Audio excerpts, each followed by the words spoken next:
Hi everyone, this is the Fly Culture Podcast. I'm Pete Tigers and I'm really pleased to be joined today. My guest is a sea trout angler extraordinaire. He's a photographer, he's an author, he's a fly tyer, he's a traveller. I'm sure I've missed loads off that list, but today I'm really pleased to be joined by Steffan Jones. Steffan, it's great to catch up with you. How are you doing? Yeah, really good. I hasten to add, I do all of those badly. I do them all, but yeah, differing levels of success in all of them. But yeah, no, really well, thank you. And I know we've been trying to do this for a few months. It's even given me the impetus to clean my man cave. I know it doesn't look like it. This is clean. You can ask my wife. She'll be well impressed when she gets back from work. But yeah, I know we've been trying to make this happen for a while. So thanks for the opportunity. You're most welcome. And obviously we're going to come on to the book and sea trouting and stuff like that. But looking at the pictures of you fishing back end when the rivers were open, it seemed to me as though you had a pretty good time with the salmon as well. I had more time this year. So I think it was perhaps deceiving. It was a strange one.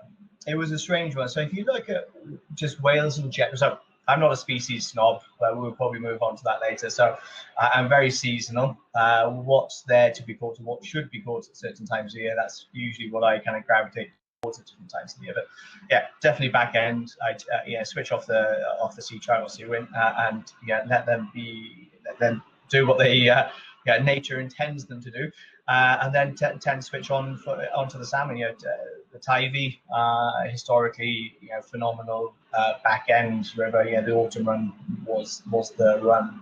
The last few years just hasn't materialized at all. But this season in general is just a strange one. Just looking at Wales on the whole from the salmon perspective. The South Wales rivers, or those that kind of went into the Bristol Channel, as it were, had on the whole, a phenomenal salmon season. So the Towie was just crazy. No rhyme or reason, just a crazy salmon. You could talk to most boys and they were catching more salmon than sea trout. Which talk about the Towie, it's regarded as one of the principal sea trout rivers in the UK, if not Europe. But the South Wales rivers there, the Usk had a great year.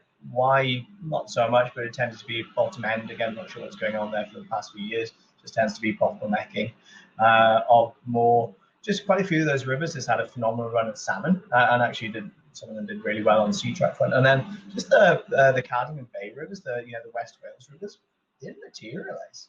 It didn't materialize. You were putting time into. I know the water. I fished this river for 30-something years, and even though it's this and the Towie is like the two longest rivers that start and end in Wales. You're talking about 80 miles long or something. So they're long rivers, but you know where you need to be when, and which, like in any fishing, it's a big factor. But no, they didn't materialize. The fish we were catching were late spring, early summer fish. So stales. Most of them are stale spring, to be fair. Last season, you were getting right to the end. I got last week of the season, got a couple of really fresh fish. But this year, didn't get on them. But they were all big fish. I only had one under 10 pounds. So they were big fish, but just not a big run, and just virtually no back end run.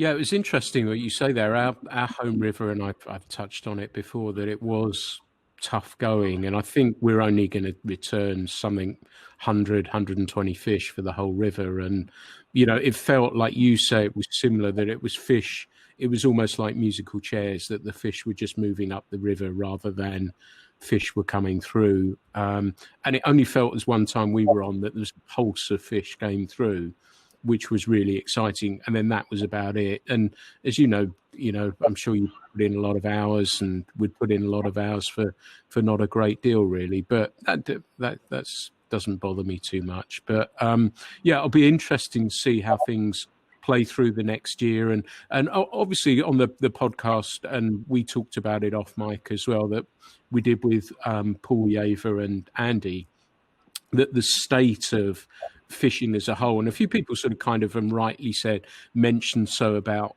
states of rivers and fish runs. And do you sense there is a little tiny glimmer of hope? And that's against the background of seeing this wanton destruction that we saw on the lug recently as well. And, you know, that how people are actually now going after, when we're seeing these things happen, that more people are being engaged by that. Do you think we'll start to see more of that, and that start to have a little bit of an impact? I hope so, because God do we need it? It's also getting the powers that be to stand up and grow a spine. And I can certainly talk about specifically in Wales, and it's from the local and from a central perspective as well. It's quite frankly embarrassing.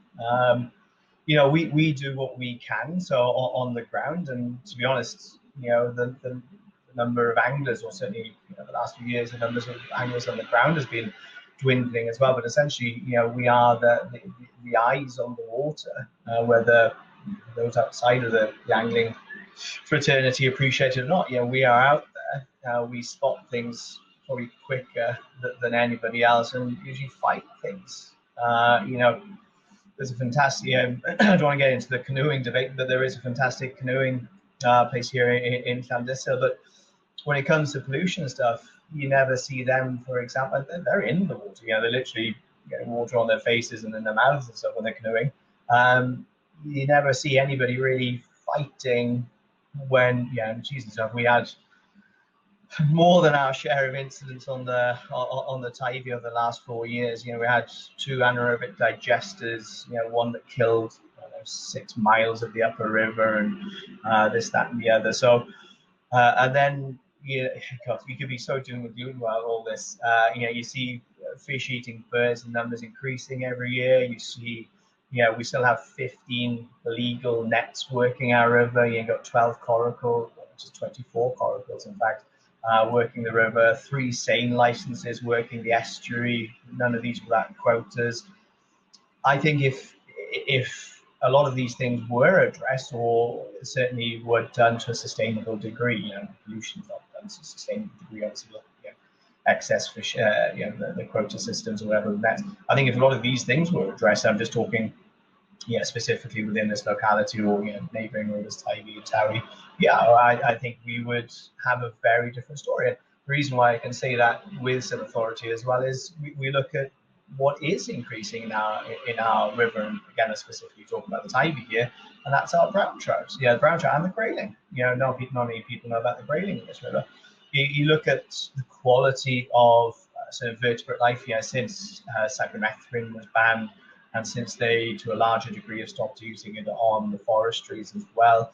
You just look at our invertebrate levels, and hatches are just through the roof. And without, doesn't take much, brain matter to work out. The fish are. The fishing is improving off the back of that. So we have now a phenomenal brown trout fishery. Look at that there. I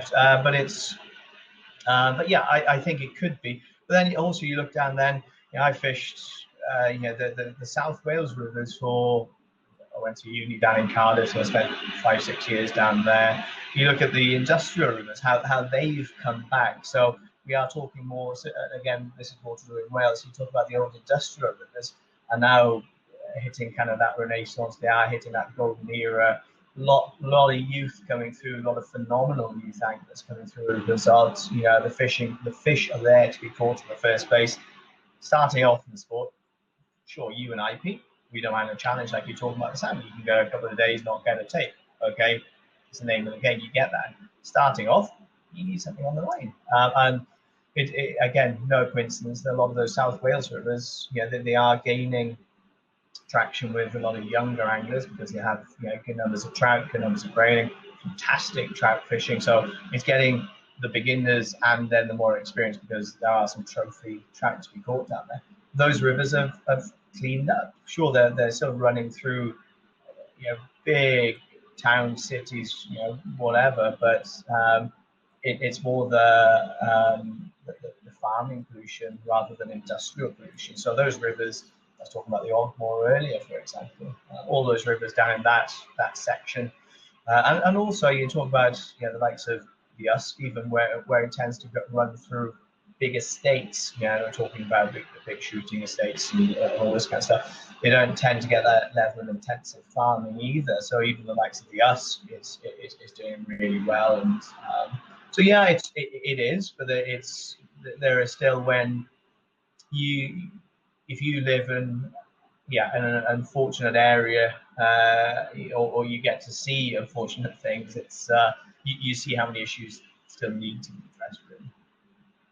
It's interesting, going back a tiny bit there, that you mentioned about the netting, and that kind of goes against everything that's happening in a lot of other places as well, isn't it? That netting, nets have been bought out, and I think I was reading recently that they quietly started buying nets out in Victorian times, actually, and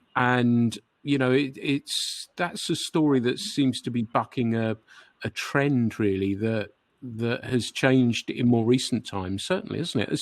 I'm surprised to hear that. Yeah, yeah, and most people, when you tell them that, they are surprised when you talk about decline of species. You're talking about nets taking salmon in at the middle of the night, which the corals predominantly, for example, work at night. So they're taking a salmon in, species identification after being netted, and then releasing it back. Good luck, and all this kind of stuff. But it's not even that, if I want to speak. Yeah, it's not even about the extremes, as it were. It's not about just doing away with nets. The Tybee is the most heavily netted river in the UK. I'm saying we have 15 nets that operate without quotas for their allotted season. So they get as many tags as they want from NLW.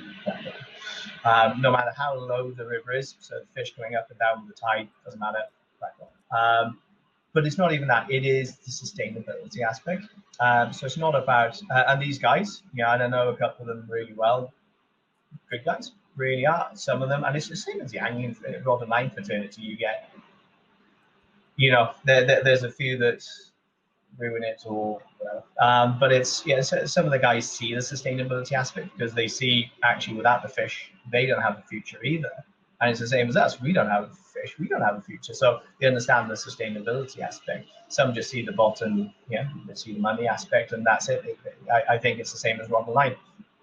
Some anglers would literally kill the last fish that ran a river. It's sad to say, but they would. Others just see the sustainability aspect, and so it's not about kind of finishing netting per se. It's about sustainability. It's about achieving sustainability, getting NLW to wake up before it's too late, before it actually hits rock bottom. Then you have to do something. Oh yeah, we need to do something now. You're like, well, no, now is the time to do it before you can see the trend, you can see what's happening. But also, these guys do a really great service. Talking specifically again from the nets, from the poaching perspective. So they do control illegal netting. We've had two big. We had a case. One guy was caught earlier in the year, red-handed, and then I think it was 2-3 weeks later there were 7 houses that were raided in the area, and I think there was 37 officers or something involved in the raids. And it's a big thing, but at the end of the day, when these fish are fetching the money they do, it's always going to attract illegal. And so it's sad that it does still exist, but it's even sadder that, again, the powers that be that produce the figures that highlight what's happening do not act on the figures they produce. That's mind-boggling to me. They have the duty of care, and they produce the stats that indicate what they need to do. But no. It's slowly changing, as we've seen what's come through on the salmon perspective. But then when they introduce things on the salmon perspective, they leave so many loopholes that you just say, most of these guys are just saying, the guys you want to control, you're not controlling, because they just say, I'm fishing for brown trout. They can do whatever they want in the river. They can fish as many trebles as they want. They can fish as many worms as they want. They can do whatever they want. They're not fishing for brown trout. That's all they have to say if they ever get questioned. So the thing is, again, with NRW, you tell them this before anything is introduced, and it's just, they just carry on regardless of any meetings you attend, or and it's demoralizing, and you kind of think, what's the point? But if you give up, what's, who's won? What, certainly not the river, which is essentially like the blood in your system. You get born and raised on the river, and it's becomes your child, and you want to look after that, and you will fight for it. And a lot of people do. Doesn't always do as much good, but you're just hoping that the next email or the next whatever you do is the one that breaks the back and achieves change. There's some really good points there, Steph, and it's interesting what you're saying there, because it does feel as though the volume, as I've said on other podcasts as well, is turning up. We've just got to keep turning it as high as we possibly can and continue. I still believe, I wonder if there is a way of protesting outside, be it the water companies or the agencies as well. The government agencies, and making it clear what's going on. And so it forces their hands to a degree that they've just got to continue to act and do things about it. And I've got friends, I'm sure you have, that work it within the EA, and, they tell me that they're doing everything they possibly can. And a friend of mine, I know he is. And, it is, at that level, it seems to be at a managerial level, doesn't it, or a board level, even higher up, that these things are not being implemented and just need to be sorted out, don't they? It's a cancer. I'm sorry to say, but it is a cancer from the top.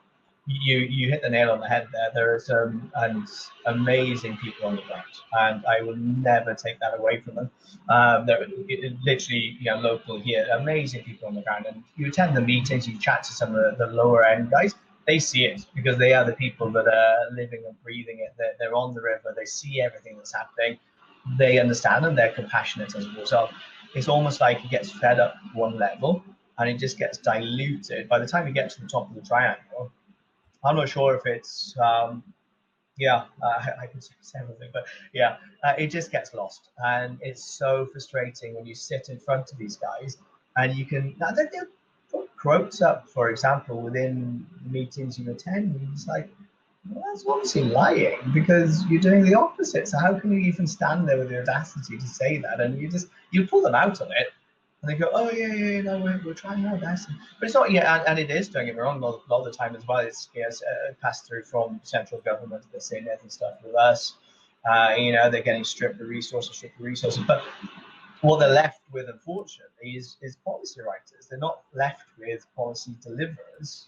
They're left with people that can fight fires and not actually achieve the hell of a lot, which is sad, because they also then they lose a lot of great people. I know a lot of people that have left NRW as well, fantastic people, immensely talented people. The sad thing is, those people, they kind of feel themselves hitting heads against a brick wall, and they're kind of like, life's too short for this. I need to get somewhere where I can actually achieve something. And then you're just left with, again, people from the same apple cart, or certainly at levels, people from the same apple cart. I'm saying I'm not doing any disservice to those on the ground. I think they need a hell of a lot. Well, need a hell of a lot more of them, but they need a hell of a lot more support as well, rather than being thrown here, there, and everywhere. You're looking at entire river systems with one person trying to police. You look at around here. You've got the headquarters up in NRW, up in Lampeter. So if the guys up in Lampeter, there's an issue down in Kilgeran, Llechrid, Cardigan, whatever, it's going to take him 3 quarters of an hour to get down there. They've done the damage within 3 quarters of an hour. They're out of there, and probably it's in the marketplace by that time. So there's so many. There's a lot of the thing is, there's a lot of simple issues that can be addressed short term, and there's a lot of things that need to be addressed long term. But it doesn't seem to be there's any strategy. It just seems to be talking, writing papers, and not actually delivering, which is frustrating. And it's almost like by the time the new administration comes through, oh no, we're not doing what they did. We're actually reinventing. This is our new thing. And it's almost by the time they come to the end of all that, when it should have been delivered, oh no, there's new people in now. We're doing this. But that actually never actually comes to fruition. It just gets passed on, and but the only thing that suffers is essentially our rivers and the wildlife that depend on our rivers. We're not just talking about fish. You're talking about that whole ecosystem that depends on all of that. So it's the knock-on effects, and then you're looking at their knock-on effects to rural economies. And what people need to realize as well is you live in these rural economy areas. Tourism was, you're talking about the Teifi alone.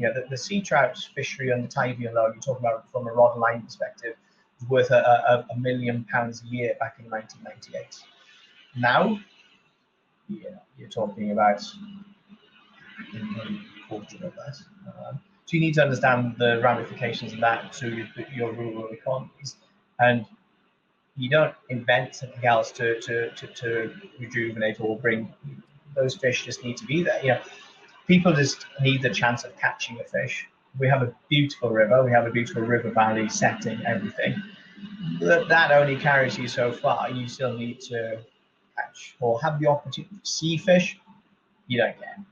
The fish were there to be caught. If you're not seeing fish, or you come year after year for 10 years, and don't get me wrong, we're still seeing fish. But the problem is, the majority of the fish we are seeing are the fish that get through. The nets, for example, the slot sizing of the nets, they literally target the broodstock.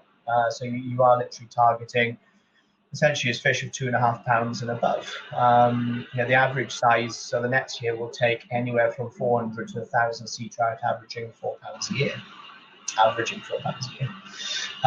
And essentially then, I'm the chairman of the local angling club here, Steffans Angling, and over the last few years we've introduced super stringent rules which if you listen to the doom mongering, they'll tell you you're going to lose all of your membership, nobody's going to come fishing. Actually, to the contrary, we've gained members. They've seen that we're doing the right thing to try and protect stocks. I think the doom and gloomers are starting to get quietened or deafened out essentially by people who are saying, oh, that's not the case. So we've now where we've had to ban bait fishing because of so many loopholes. For example, so we banned that, started this year, but we thought, to be frank, and I'm going to make a few enemies here, we actually thought that NRW should have done that anyway, because a salmon cannot differentiate between a bait that's destined for a brown trout or for them, so you just can't do it. So we banned that. We just banned trebles, because again, otherwise people will just say, I'm fishing for brown trout. How do you police that? You can't. So we just banned trebles. We introduced an upper length limit of 45 centimeters on sea trout. Limit of, what are we on now, 5 a season. Compulsory catch and release after the end of August. Just things that needed to be done anyway. We just need to move with the times. We need to move with declining stocks and stuff, and just safeguard broodstock. They're our future. You talk about a sea trout that may, it's not like a salmon. A sea trout may spawn 7, 8 or more times in its life. You talk about the egg deposition year after year after year. You're not just releasing that fish for spawning that winter. You may be doing it for the next 7, 8 years or more. And it's those fish we need to try and get through. So we do, to an extent, we control 30 miles of the river. So when they're in our waters, we like to think that they're pretty looked after, or trying to stop people from enjoying the river. We're just trying to protect the future so they can keep enjoying it and for future generations, the custodians for future generations. So it's a lot about that, but it's it's doing what we can with the limited resources, whatever that we have. But we do wish that those that are in power would step up, support us, and do what's needed for the future. They're really, really interesting points, Steph, and really well made. And I get that sort of sense. And you said something very interesting then, moving with the times. And as you say, the times have changed. Our side of the fence, we all understand that. It's trying to keep making sure those people that other side of the fence that you've alluded to there do listen to that. And that's it, isn't it? And we've just got to keep screaming and shouting, haven't we? We do, and yeah, the sad thing is, again, what gets fed to the likes of central government and the same as from the likes of NRW. Sometimes I've got to be honest, I question that, because I do talk with the local MP, the local AM and stuff, and when they just get handed a sheet of paper, they don't understand what's behind that. There's a terrible thing that was introduced a few years ago called CPUE, which is catch per unit effort, which is the biggest other tribe I've ever seen. It was actually ridiculous. It was, unit effort was, you could literally, I could walk down the bottom of my garden, have a cast, and that's a unit. Or I could fish 24 hours a day, and that's still 1 unit. And then within that, the catch could not differentiate between salmon and sea trout. So it was all just bundled into one, and they would just come out with these whatever at the end. And you're just like, well, no, that's pathetic, to say the least. Sure, that's the best thing they have to work with. But also, that's their fault that it's the best thing they have to work with. If that's the information they ask for, of course, that's what you're going to have to work with. So it was things like that, but they were feeding that through and saying, oh, look, catch per unit effort, and then they were doing your at-risk status based on that, for example. And it's like, you can't, because you can't even tell what the angler was fishing for in the first place to get that unit effort. And it's just stuff like that. You feel like you're banging your head against a brick wall. Where my background, I've got a degree in town and country planning and a master's in housing. I'm not a fishery biologist or some mathematician. But it's common sense and logic. You just like. And then that's what I don't get at times when you do attend these LFG, local fishery groups and all this kind of stuff. You just attend them, and are you just trying to come up with figures to make things look better?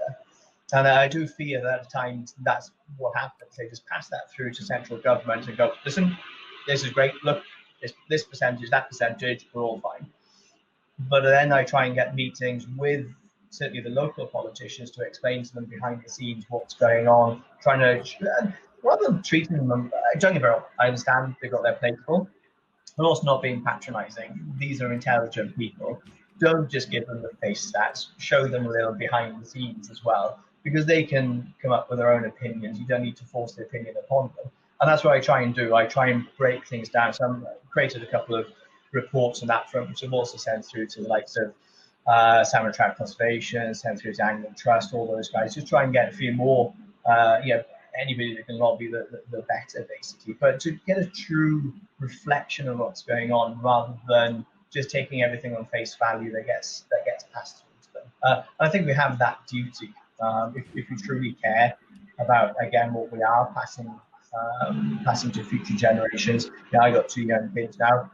I don't want them turning back to me when they're 20 or something, saying, Dad, what happened? Why didn't you fight for this? Or why didn't, or even worse, what did you do? And you just stand there going, what did I do? There is so much more we could talk about on that front. But I think that's given some really interesting subjects and topics for people to think about as well. And I'm sure they're thinking exactly the same as we are too. I want to take things in a slightly different direction now. And amongst many other things, you're obviously synonymous with sea trout. And I was interested to know where that path started for you. Did it start with sea trout, or did you go via trout? Where did you really get that sort of thing for the sea trout? From a crime perspective, I think it's 10 years you can't get done for that crime. I think it's something similar. I was a trout tickler, Pete. In winters past, it was my father teaching me how to tickle. Again, it sounds ironic given the slight lecture I've just given. It was many, many years. You talk about 30, more years than I care to remember, over 3 decades ago. But yes, I would tickle sea trout that were running to spawn in front of my parents' place, basically. So that's probably and I remember my father, there's a junction of 2 small rivers. I remember him tickling a nice sea trout, probably around 3-4 pounds, and chucking it out, and me catching it.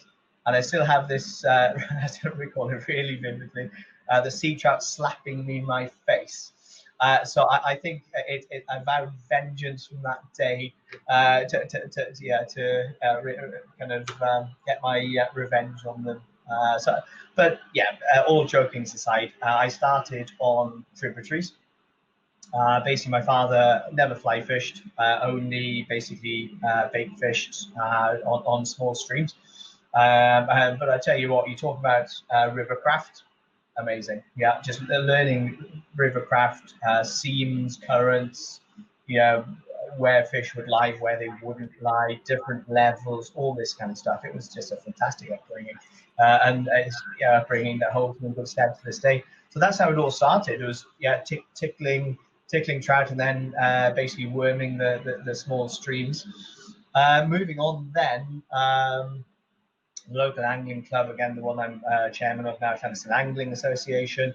Throughout the summer months, even to this day, they provide free casting, fly tying, fishing lessons for local kids from age 8 to 16, I think, or something similar.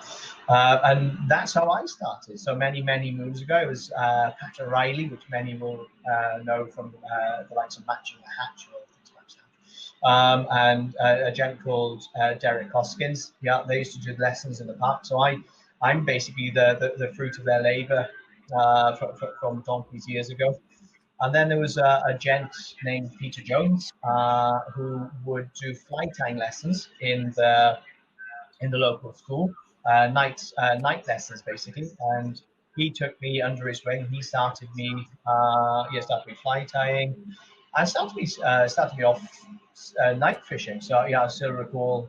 So he just a fantastic fantastic teacher who I owe a great deal too. But that was that's how I came through the rankings, as it were, or how I stumbled on it. But I was born 15 minutes from the Towie and 10 minutes from town. So if you were getting into fishing, with fishing, if you are interested in fishing, you're a product of your environment to a certain degree. So what's on your doorstep? And that's why I hate species snobbery. Where you've come from doesn't mean where you're going. If you were fortunate to be born on the banks of a chalk stream or a magnificent salmon stream, or just salmon river, or whatever, it doesn't give you the right to talk down to somebody then who's been bobbing for perch on a canal. If that's how they started life, great, good on them. They're a product of their environment. If that's what they had at their disposal, enjoy it. And that's why I'm definitely not a species snob myself. I'll chase if it's wet, I'll give it a cast basically. But I love sea trout, of course I do. That's my main passion because they can infuriate you like nothing else. And there's so much to learn and so much left to learn. And you can just make it complicated or as complicated as you want. But yeah, it's in a nutshell, it's a product of the environment. I like what you say about the species snobbery thing, and I think it is like it's your home water, isn't it? No matter where it is, that's special to you, and that's how you judge, and you love it, and it makes you appreciate when you get to go to other places as well. But it was interesting what you were saying about how you started, how you first picked up that fly rod. And then I was reading somewhere that you actually started, obviously the fly fishing angle bit very, very deeply with you. And I read that you were actually guiding sea trout at the age of 15. Is that right? And do you remember it well? Yeah, no, I do. Yeah, I even remember the first people I guided. Yeah, very much so. Yeah, very much so. I even recall, I think it was the following night they caught an eel at night. I recall it was literally a very different time.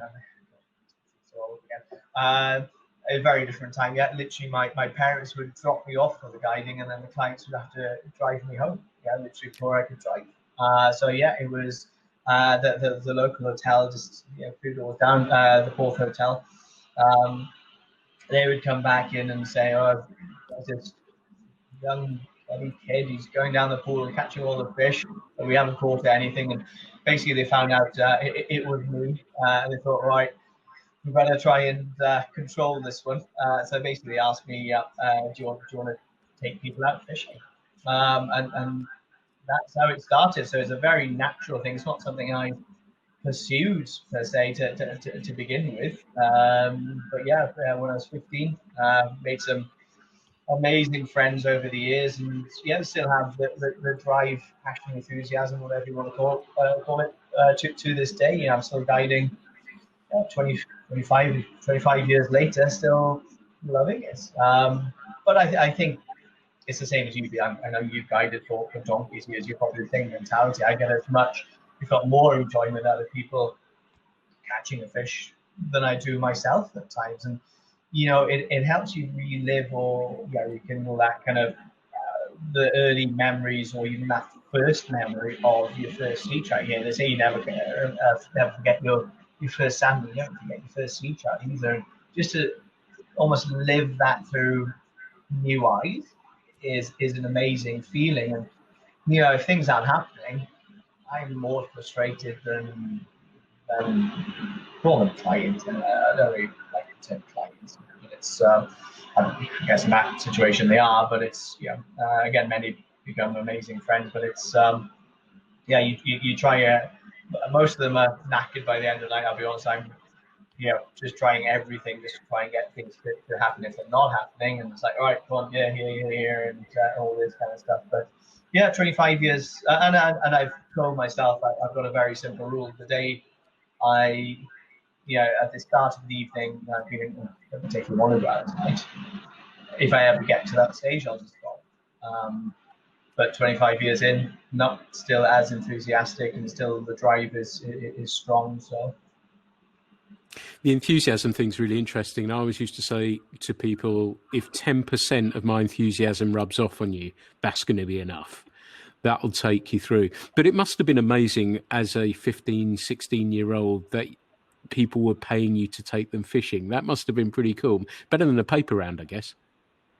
Yeah, a bit surreal. And it's like, you paying me to, especially nowadays. For the past probably, over the 25 years, probably the last 20 of the 25 years, I never even take a rod out with me. Obviously, so much can go wrong so quickly. But the early days, it was literally the case of fishing with rather than guiding per se. Nowadays, it's very much, doing the leaders, untangling leaders occasionally. Obviously, not much. Getting the occasional tree trout sorted, and there's so much to do. But in the early days, it was also a case of fishing with the clients, and that was very odd. And then getting paid at the end as well. It's like, okay, cool, thank you. It did seem odd to say the least, but it gave me a fantastic grounding, and also it helps you, watch from outside the box. So if you're fishing, sometimes you get so preoccupied in just doing what you're doing, and that's the great thing about fishing. So at least you don't end up thinking too much about anything else other than being in that moment. But when you're guiding, you're analyzing, and I think from the perspective, for example, in my book, it helped me. It taught me a hell of a lot more about the fish, what was going on, and also gave me more time to think about things as well. Like, okay, why are they doing that, and how can I kind of compensate or capitalize at times on what was materializing. And I think if you're perhaps fishing and you're just in the zone and you almost become monotonous working down a pool or something, you don't have that time to analyze what's going on. So I think guiding helped me gain a better understanding. And again, that's probably why I love it as much as well. You just get to see a lot and just get to absorb a lot more and enjoy a different aspect of the sport. And so I guess May, June, July, you live a pretty nocturnal existence, do you? Yeah. Hence my pale, pencil. No, it's but no, I'm not a species snob. Nowadays yeah, if you went days gone by, I'd be out there April, May, doing this, that, and the other. Nowadays, no, because I know I'm missing out on amazing trout fishing at the start. So I tend to, I think if there's a night that particularly suits sea trout fishing, if I see an early season night that's got the overcast conditions, it's going to be mild, blah blah blah. Yeah, sure, I'll give it a go. But otherwise, no, that especially now that trout fishing's got so good on the Tybee, that May fishing, you can't drag me away from my trout fishing at that time of year. The olive uprights, for example, that for me is a lot of our streams, the other freestyle rivers, the olive uprights. Hatch, building on from, we don't really get the March Browns and stuff over here. We don't really get the Cook Duns. So the main first hatch with us is a big hatch. After the Grandams, we get which the Tiger was synonymous with, the Grandam hatch. It tends to be the olive uprights and yellow maize. Trout go crazy for yellow maize on this river as well.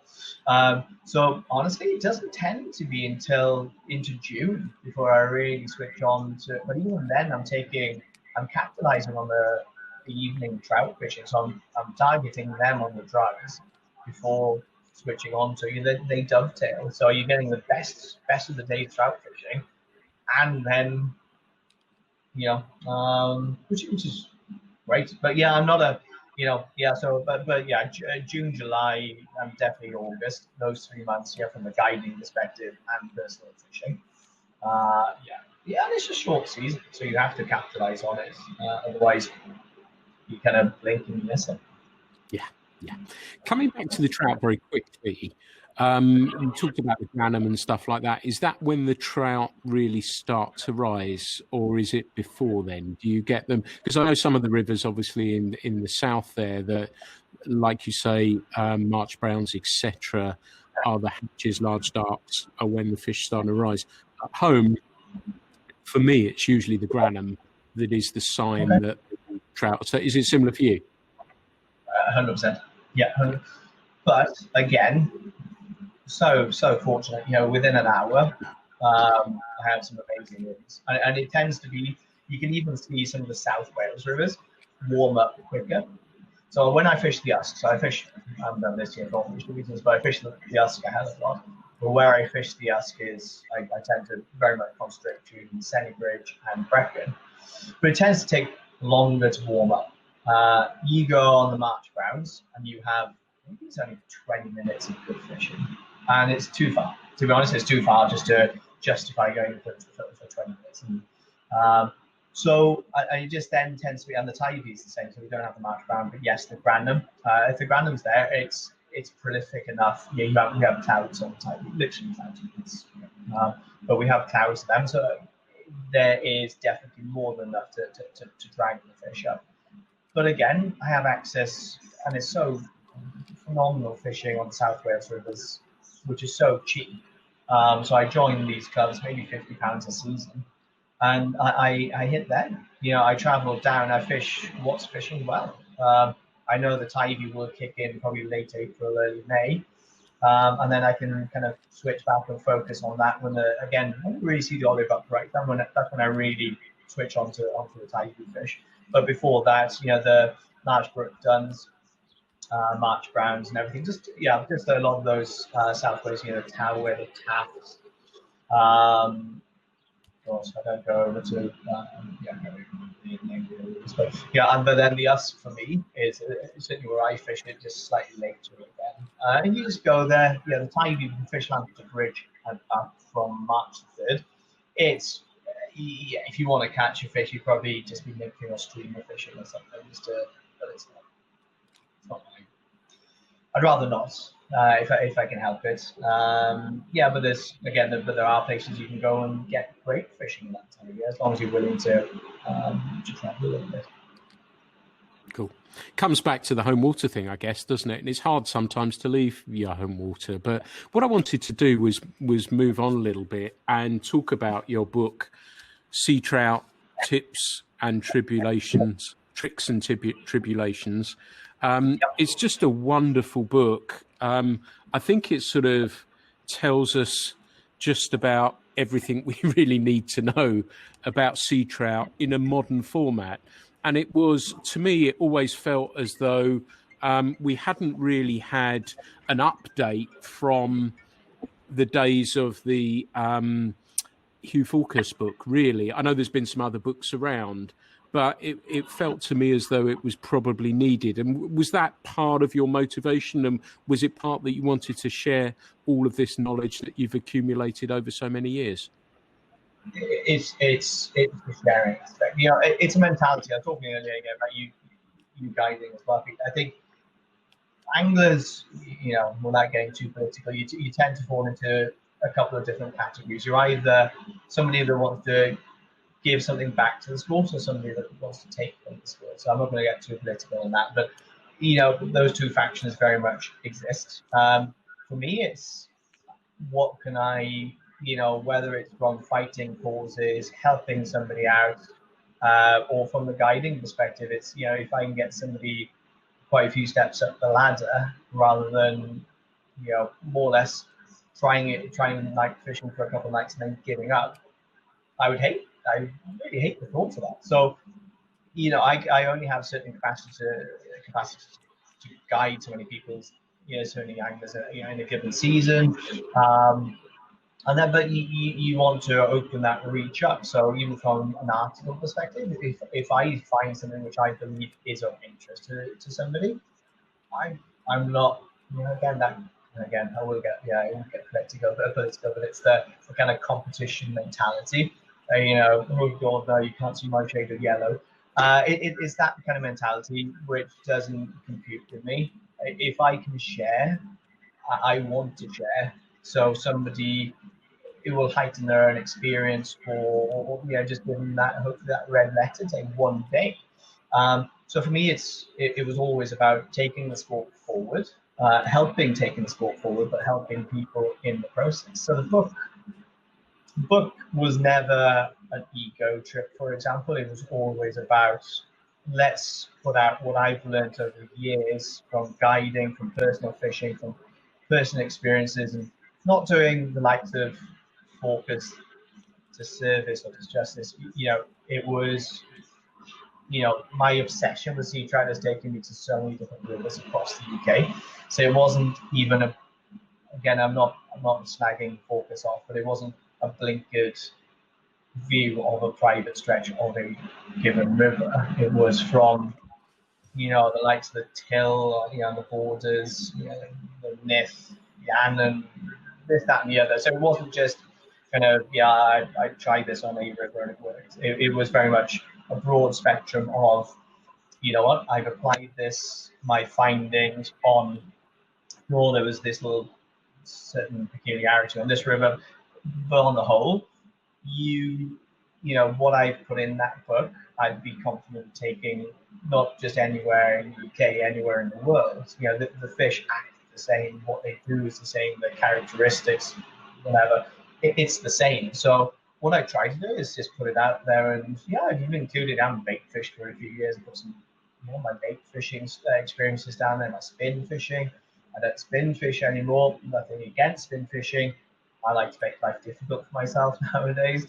And that's, you know, as tackle has evolved over the last few years, I think you can get away with not spinning in virtually any circumstances anymore, you know, with all the different line setups, the tips, and, you know, kind of, and sharing experiences from across the world, Scandinavia, the steelhead guys, and all this kind of stuff. And that's a great thing. If you haven't got that closed door mentality, you just absorb different things from all these different groups, and you kind of, yeah, it does help you along. And that's the thing with the book. I'm not preaching to everybody and being dogmatic, saying this is how you have to do it. You know, read the other books. There's fantastic, you know, Mock Morgan's book with Graham Harris, fantastic, fantastic book.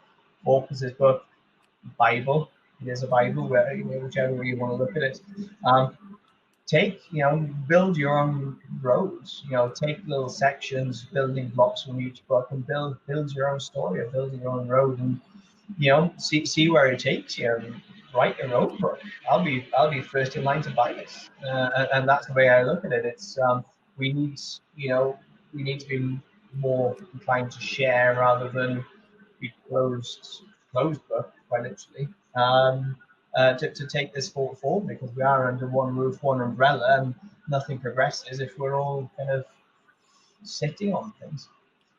And that really comes across so well in the book. It's such a practical guide that covers all the facets of it. And like you say, I think it's interesting that there is so much information to other rivers that pertinent, that where you visited, and the tips that you have from those. And to me, that's the sign of a really good fishing guide as well, that somebody wants to share, and you've not held anything back here at all. There's so much in here that even a seasoned sea trout angler would get something from. And I think that's really, really cool, because you could say, you could sell a load of days, hold stuff back, and then sell a load of days guiding or whatever it is. But there's no sign of that in there. Like you say, it's warts and all of the information's in there, and it's readily available for somebody to pick up that information. It must have been, over so many years and 30 plus years of experience, it must have been quite a Herculean task to sit down and say, right, this is where I'm going to start. Did you find that, or did you find that the book flowed really nicely and easily for you? I got offered, so I'm not sure if I've even sent it to anyone. I got offered to write a book when I was on sea trout fishing, because what the gilly didn't tell you. It's quite cool, quite a cool concept. There's a guy in Ireland, Declan something, from the, I think it was on the Moy system, who was doing like the salmon version. This guy approached me for doing the sea trout version. I got to a certain stage and everything just fizzled out. I can't even remember. Never made it out. To be honest, I'm glad it didn't. You have to get to a stage and reflect, and then kind of go, yeah, I'm comfortable or confident in presenting this. And yeah, you can be enthusiastic or too much. I don't see myself as ever having an ego or being cocky. So I think it was enthusiasm at an early age, thinking, yeah, practice, cool, yeah, I can write a book, whatever. But no, I still don't know it all, still learning as we should, doing it. The fishing teaching new things every year, and we'll continue to do that. You'll never get there. So it was very much a process. Mentally, it was a process for decades. To sit down and so it was always an intention to do it. Again, it was just basically, I want to help people out. How is the best thing to get that reach? That was the obvious kind of end goal. But I had to. You need that kind of end point. Okay, let's give yourself a target, and the target was the first my daughter's first birthday. So I set myself a target to have the book done by my daughter's first birthday. And you know what? No, I got into the flow of it, and I was doing. So she would wake up at I try to erase all this from my memory. So it was a feeding time. It was 5 o'clock or less. It was regular every morning. Whatever it was regular. And then she would fall back to sleep. And I'm not sure if you're anything like me, Pete, but as soon as my brain kicks in, I ain't getting back to sleep. Not a chance. So I used it. I used that as I could either, and I was finding myself just messing around on the phone. I was like, what am I doing? I got this hour and a half every morning, not messing around, doing something constructive with it. I just started typing. And I was doing 1,000 words. Target was 1,000 to 1,500 words every morning. And I was achieving it. So I was literally, it wasn't edited. So I was literally writing, but I set chapters out, and that was the easiest thing for me. Set chapters out. So it's not a daunting thing of you've got 300 and something pages to write. It was literally sit down, set yourself a chapter. If you get bored of that chapter, go to another chapter, come back to it. Fine. And you know what? It worked. I literally then just plowed through it. But when you read, you're reading about how to structure all this kind of stuff. I remember reading, they were telling you writing the book is the easy part. what comes after is the hard part. I was like, yeah, whatever. What do they know? And I tell you what, yeah, you get through to setting out and you get through to editing and all that stuff. That is, pardon my French, boring. It is, yeah, it's not fun. It's not fun. So you get through but then you get to the fun stage. So I did everything. So I was I had a very much a vision in mind. So everything you see is home designed. I did everything, cover design, cover design, literally layout design, everything. I did, yeah, from start to finish, and that was fun. So I love geeking out with that kind of design aspect anyway. So I enjoyed the whole, but I saw so it was a bit of it wasn't just dipping my feet in. I literally went from never, published a few articles and stuff in magazines, sure, to writing a decent sized book. But not only that, kind of designing, from beginning to end, doing everything, to having them literally delivered to my parents' place by a big lorry in the middle of the snow, which got stuck and wanted to drop the books off 3 miles from my parents' house and all this kind of stuff. Anyway, yeah, so it was, yeah, just a very cool experience to reflect on, which, and it wasn't doing any disservice against the publishers. There's amazing fishing book publishers and stuff out there. But I wanted that level of control, but also I wanted that experience. I wanted that to see it through from start to finish and to truly say, I created this, not, yeah, I wrote it and then passed it over and then they did the rest. Yeah, it was very much, kind of sing the theme tune, write the theme tune, and that kind of, yeah. But it was fun. It was fun. Well, I can't recommend it highly enough. It really is.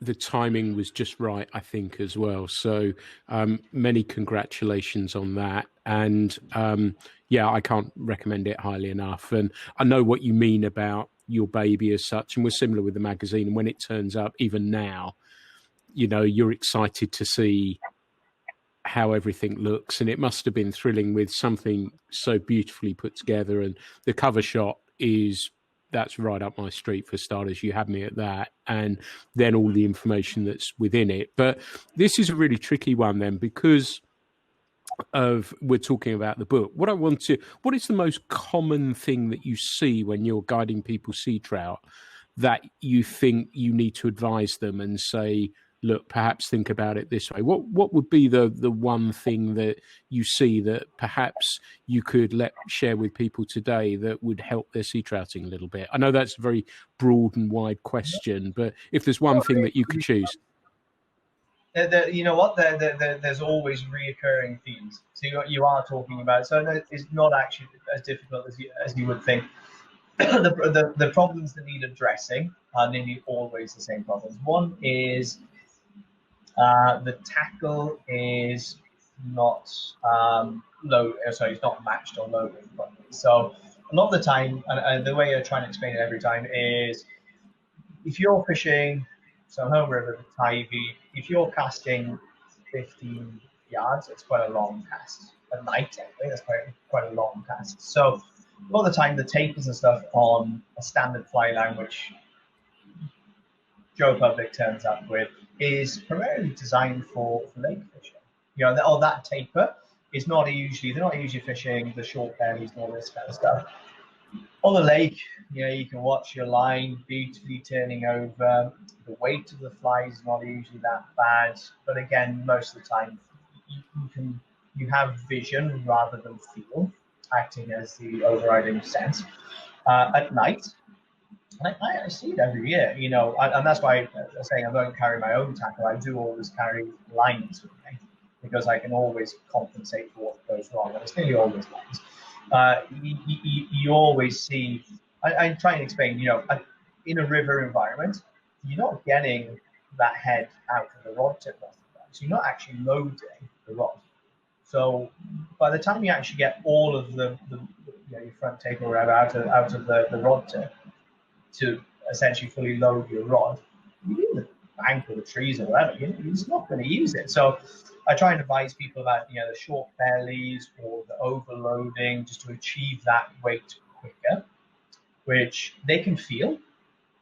You need to feel it at night. You need to feel what the line's doing, not listen to a certain extent. Well, I know what's going on before they do, for sure. I know if there's a tangle. The sounds after so many years, you know what's going on up there. But beyond that, yeah, it's it's getting to understand how that rod is loading at the shorter distances, and also then to turn over fishing. The surface lures. Actually, just got one in front of me there. You're talking about these big old surface lures. I got one there. You're probably talking about 3 inches there, but there's a big surface area just to turn that over in the first place. Turning that over, if your line's not loading, it's just going to start hinging and not. It just doesn't get pretty, and they get frustrated. And if they didn't have me by their side to say, listen, this is what's happening. Let's put this line on. You'll be fine. They give up, which is sad. In my thing is, I want people out there on the river enjoying themselves, and that is definitely one of the things. So getting a line that loads nicely, which may be overloading on a lake environment, but from a river, what we're doing, turning those bigger flies over, turning them over quickly, that's what you need. Light colored lines as well. So when you're looking down on a river rather than worrying about what the fish is seeing from underneath, even though you could go into silhouettes and stuff, obviously lighter color, the weaker silhouettes and stuff. But anyway, for me, light colored, so yellow, white, pale green, or whatever, those are the best lines at night, just because, and I tend to fish a lot of sink tips for that reason as well. You can just monitor a lot better and a lot more control. So light colored lines, I think, pay dividends at night. Beyond that, then it's simple things like moving through a pool. I think it's at night people cannot gauging distances, and perhaps it's not familiar with the surroundings, the environment, whatever. At night, it's getting people to move through a pool and getting them to understand you're better off having 2 quick runs through rather than 1 slow run through. 2 quick runs with 2 different setups, for example, or flies or whatever. Will outproduce 1 really slow move through. So it's getting them to move through. Simple things then, like you're not going to see the take like you may do in the daytime, and then it's kind of manipulating what they're doing to help them feel takes quicker. So such things as keeping the rod tip really close to the water surface. We're fishing. And that's a thing as well. The last 2 seasons now, I fish straight through 15-pound line, so it's like 0.35 thick stuff. Just these fish is not really shy. So when you start talking, but that's great as well for turning over flies. You can get stuck in the grass, pulling the flies back, hooking a big fish, controlling the big fish, all these kind of things. So this fish is not really shy at night as well. So it's simple things like that. But it is getting people just to understand. Even if you are keeping the rod tip really close to the water surface, if there is a savage take, you're never going to snap off on a take. And it's just simple things like that. And keeping the flies moving, it's always better to fish slightly too quickly than too slowly for sea trout. And that's one perspective of working through a pool, but also the way you work the flies through a pool. But it's usually, it's pretty simple stuff. Usually you need to, a lot of the time it's in installing confidence in people, because it's at night. So I've done a bit of guiding in the daytime. I much prefer nighttime guiding, because you do find you have a very campy look. There's none of this wandering around, or let's try this, let's do this, let's try that. It's very much they're out of their comfort zone, and you have 100% concentration. 100% concentration. So, you're explaining angles, why we do certain things, and certain spots, and all this kind of stuff. And you do find that nighttime guiding is very different to daytime guiding. Hence why, if I'm honest, I shy away from daytime guiding, but I do much prefer nighttime guiding. Brilliant. Those were some fantastic tips. Thank you for that. Music to my ears, where you hone in on the importance of the fly line, which is something throughout these podcasts I've tried my best to get people to think about. So thank you for mentioning that as well. We want to move you away now to South America and a passion for visiting and fishing down there. And we were talking off mic. And is it 20 seasons you've been visiting South America now? Yeah, so yeah, I literally started going back in the uni days. I would literally with my good friend Julian, who I'm sure will be listening to this at some point. Yeah, but we would turn up in the likes of Rio Grande, town of Rio Grande, pick up well, supposed to pick up a 4x4, end up with a Volkswagen Polo, and then be camping for literally on the camping on the side of these rivers for I've been down there for weeks at a time. I think certainly up to 4 weeks, literally a month. So I've fished on Tierra del Fuego alone. I've fished over 10 main river systems on Tierra del Fuego alone. Yeah, spanning probably 20 years. Yeah, 20 years. So it's been going back down there. I had one winter off, but don't feel too sorry because I went to New Zealand. But yeah, otherwise it's been pretty much 20 years down there, and very much concentrating primarily on the sea trout front. Been to, I think there's only one lodge I haven't been to on the Rio Grande now, over the years and stuff. And it's the passion for sea trout, but also it's do as the birds do and fly south for the winter. It's I tend to go after I do a fair bit of shooting in the winter. It tends to be everything just dovetails. The pheasant shooting season, for example, ends on February the 1st, and I tend to then go down there down to Argentina then in February. And by the time he comes back, it's kind of coming to our spring, and yeah, winter doesn't feel so long. After all, it just seems you're kind of like okay, cool, nearly into March, and spring is on the way, and but yeah, the obsession is sea trout down there. Yeah, literally started off as saying camping down there, but traveling through from the Argentine side to the Chilean side, and taking a boat around the coast in Chile. It's a kind of test fishing. Sounds like a tough job. Test fishing new rivers, seeing what potential they had. Even been flown down to Navarino, which is an island even further south. Fished the south side of Navarino, overlooking Cape Horn. That was an amazing experience. Fair to say, the fish there I hadn't seen much. I literally had they had these brook char down there attacking my braided leader. I think it's fair to say they haven't seen much action. But yeah, no, we were talking about it earlier before it's without the fish, fishing or the fish in the first instance gets us to some amazing places, whether that's in the UK or worldwide. It's without those fish, you get there, and like we were saying, there's plenty of reasons to be there, but to get there, literally getting over to, well, I'm 5 hours from London, so getting to London in the first place, flight then London to Buenos Aires, 13 hours. Then you got another internal flight of 3.5 hours. Then God knows how long on the road to get to somebody remote. But it's you need to have a drive to get there.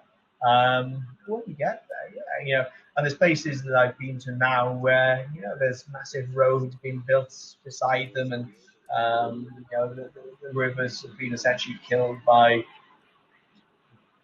man. You can't put it any other way. It's been killed by man. Where back in the day I was catching steelhead and sea run char and all sorts of stuff in those rivers, and nowadays they're dead. But yeah, you're just fortunate to experience those places, or have the chance in a very fast-moving world to experience, to have places that are still so remote. And I think that's what drives me a lot about the travel side, is getting to places that are not explored, because not many of them exist anymore. I've got one on my radar now with a couple of good mates, Nico, who runs Nico and Walton, actually two guys that run a very cool lodge down in on Tierra del Fuego on the Rio Grande con Aurelia. We've got our sights set on a cool little island that we're looking to explore and all this kind of stuff. So there's always something. Yeah, there's always, what was that television program one time? There's always a river somewhere or something. Yeah. But yeah. Argentina, yeah, it almost feels like a second home. Obviously, there's the Welsh settlements as well in the central part. So in the early days, I always used to always used to take in the sea trout. So I always used to go right down the bottom. But then there was also, I would always tag on time to go and visit different sections. Yeah, all the way down to Argentina, from the Dorado right in the north to the amazing fishing. Fishing. I have a very good friend, Luciano, who runs Statue of the Verde on Jurassic Lake.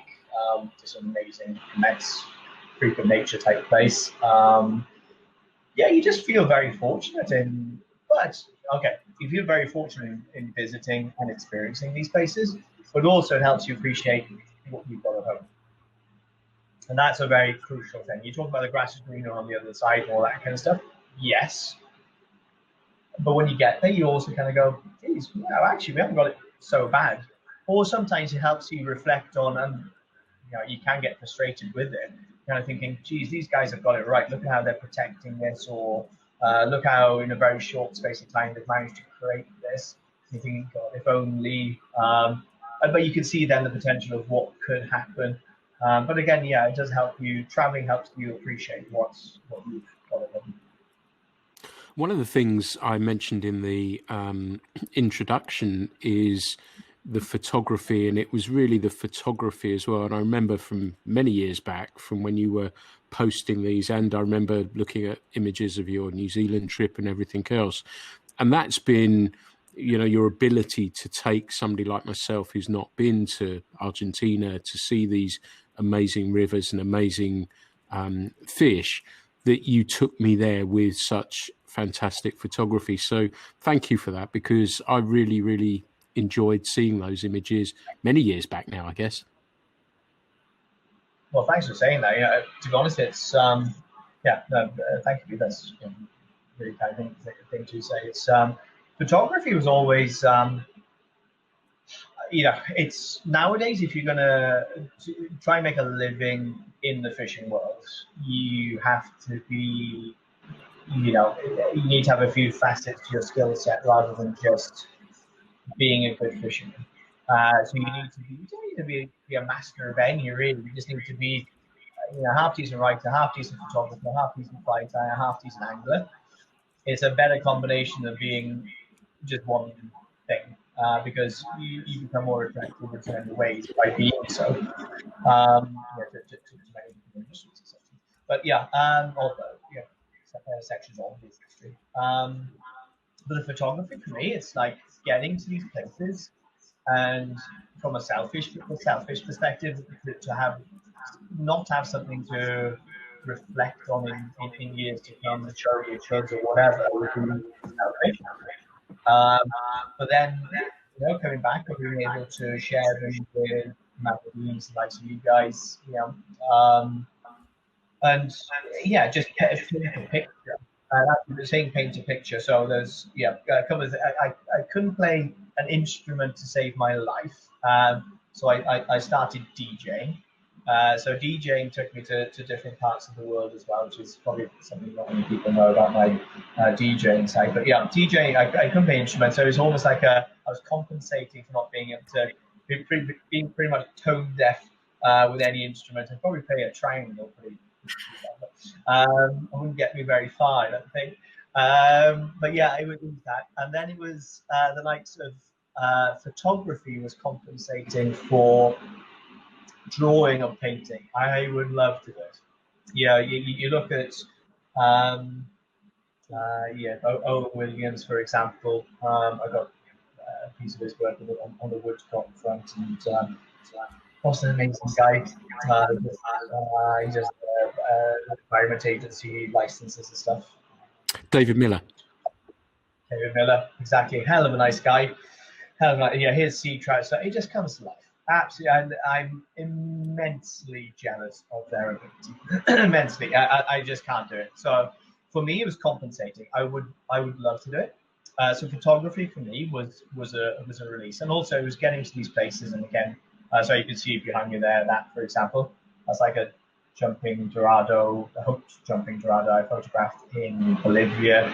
And that was something we found that was following us at the end of the day in Bolivia as well. Yeah, unnerving. But it is, it's getting to these places and then being able to share it, because a lot of people just, for whatever reasons, mobility, whatever, just won't be able to get to these places. And I think it's selfish not being able to share it with them in one way or another. And that for me is photography. It's my back at the end of the trip doesn't thank me for it though. You're carrying the lenses and all that kind of stuff. But you have to, if you want to get those shots, you're carrying the kit. It's as simple as that. But it's part of the process, and I enjoy it. It's a separate hobby, as is the writing, as is the fly tying. I see them as four very different compartmentalized hobbies within a hobby, and it's a means to an end. But the photography is, I love it, and it's, I'm still very much, as in fishing, whatever. I'm still very much learning but enjoying the process, and yeah.